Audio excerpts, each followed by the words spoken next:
Halo semuanya, nama aku Sarah Mauna Octavia Malau. Aku adalah seorang mahasiswi dari Universitas Sumatera Utara dengan prodi Ilmu Kesejahteraan Sosial. Oke, di sini aku akan mendokumentasikan proses wawancara assessment untuk tahapan casework, di mana aku memiliki klien yang mempunyai masalah bullying. Berikut videonya. Sebelumnya, saya ingin memberitahu, sebelum kita melakukan video ini, kita sudah cuci tangan dan juga sudah menggunakan hand sanitizer dan mengusahakan untuk menjaga jarak agar tidak terpapar oleh virus corona. Sebelum lanjut ke videonya, mari kita cari tahu apa sih definisi asesmen yang sebenarnya itu. Menurut saya sendiri, asesmen itu adalah suatu upaya atau aktualisasi diri untuk mengetahui seberapa mampukah kita dalam suatu kegiatan atau pembelajaran. Jadi definisi asesmen sendiri itu adalah upaya untuk mendapatkan informasi, data dari proses pembelajaran untuk mengetahui seberapa baik kinerja seorang mahasiswa atau program studi dibandingkan terhadap tujuan atau kriteria atau capaian belajar tertentu. Seperti itu. Jadi di sini kita akan melakukan proses tersebut, yaitu untuk tahapan casework dengan menggunakan tools Ecomap. Selamat menonton. Baik Kak, jadi kita di sini akan membahas apa yang kita obrolin dari WhatsApp kemarin soal masalah bullying Kakak. Jadi di sini aku tuh pengen tahu lebih dalam sejak kapan masalah bullying Kakak ini terjadi, terus akibatnya apa, apalagi sampai sekarang ini apakah masih terjadi atau bahkan lebih parah atau berkurang. Sebelumnya saya ingin memperkenalkan dulu Kak, nama saya Sarah Malau Exo. Saya ini adalah seorang pekerja sosial dari Lembaga Pekerjaan Sosial. Kakak bisa perkenalkan diri Kakak? Baik, ya sebelumnya nama saya Elizabeth. Umurnya berapa Kak? Umur saya 20 tahun. Terus kesibukan Kakak sekarang apa? Kerja gitu Kak? Saya sekarang sebagai mahasiswa di salah satu universitas yang ada di Indonesia.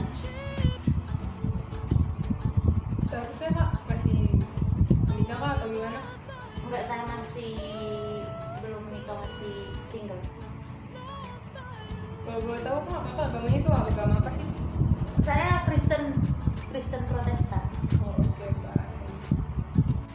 Jadi Kak di sini sebelum kita lanjutkan lebih jauh untuk menganalisis masalah Kakak, di sini saya sudah menyediakan tahapan dan peraturan dari seorang pekerja sosial. Bisa Kakak baca dulu. Dan kalau sudah setuju bisa ditandatangani di bawah sini Kak. Ini adalah kontrak.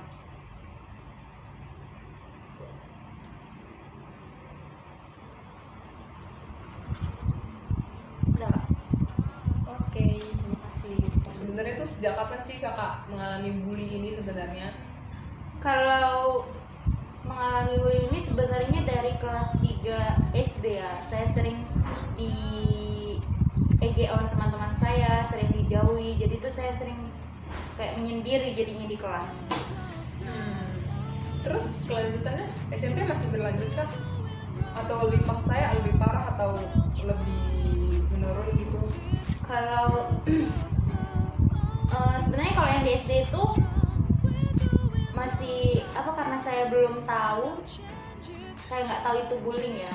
Jadi tuh saya anggap itu biasa aja gitu.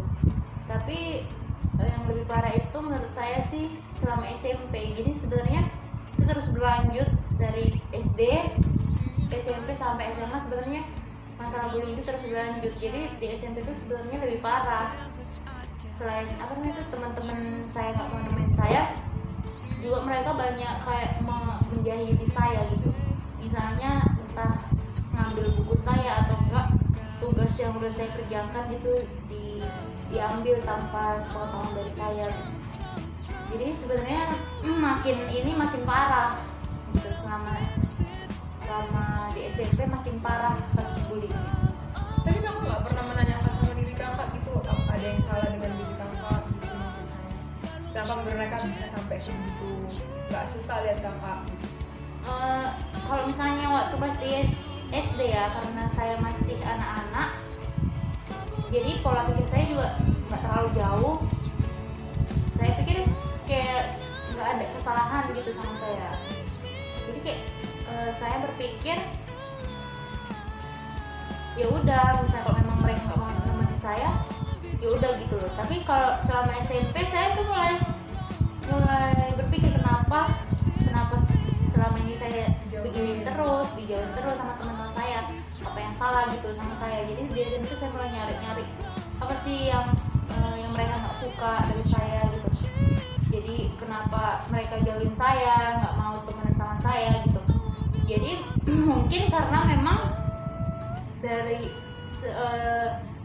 pertama masuk itu saya tuh orangnya yang pendiam gitu, nggak bisa langsung deket sama orang yang baru saya kenal. Sedangkan dengan orang yang saya kenal aja, saya hanya bicara seperlunya aja. Apa yang menurut saya penting itu yang saya bicarakan. Dan saya juga tidak terlalu suka berkumpul gitu. Kalau memang itu perkumpulan yang menurut saya tidak penting, saya nggak mau ikut gitu. Jadi mungkin karena itu teman-teman saya kayak nganggap saya itu aneh mungkin ya, karena saya orang yang tidak mau bergaul. Iya, nggak mau bergaul, suka menyendiri gitu. Terus kayak mana di lingkup keluarga kak? Apakah kakak juga suka menyendiri gitu? Kalau keluarga lagi rame-rame kumpul keluarga di akhir tahun gitu atau gimana? Kakak juga suka menyendiri atau enggak tetap ngumpul?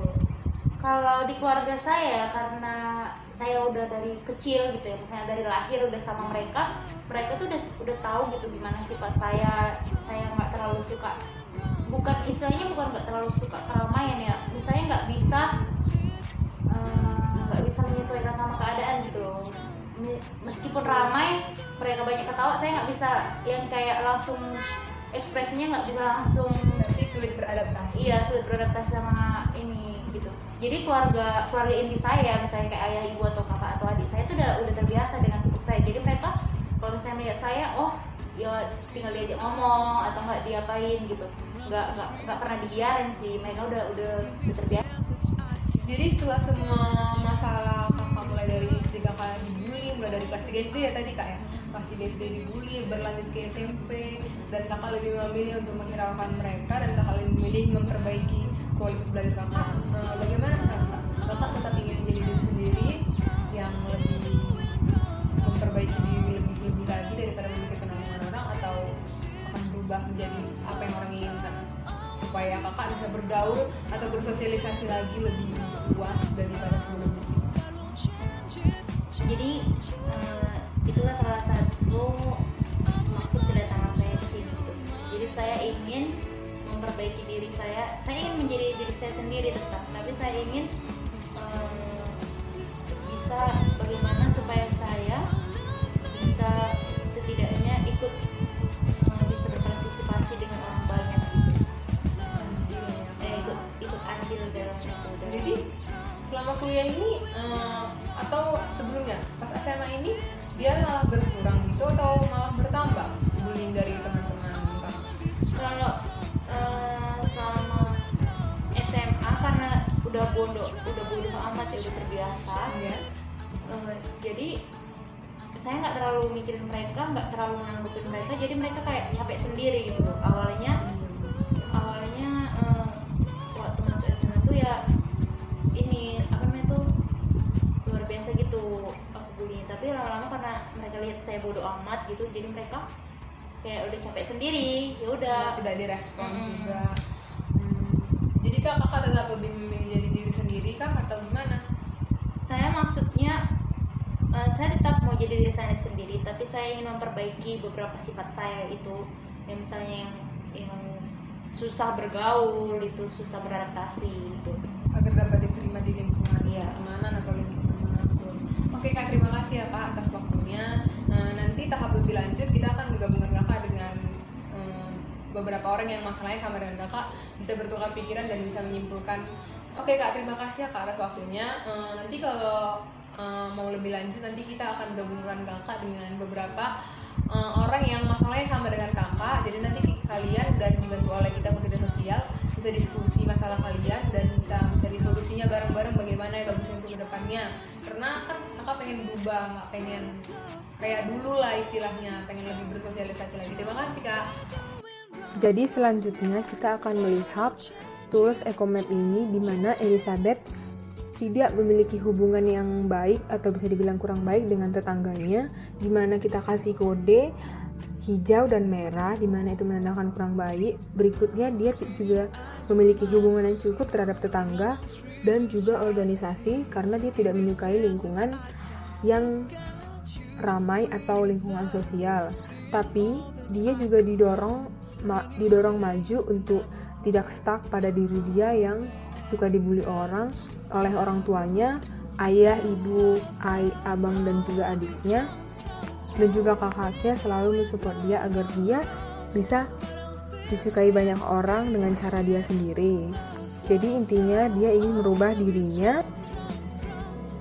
Jadi inti dari hasil asesmen ini adalah dia ingin berubah namun tidak untuk disukai orang banyak, tapi untuk diterima orang banyak dengan apa yang ada dalam dirinya sendiri.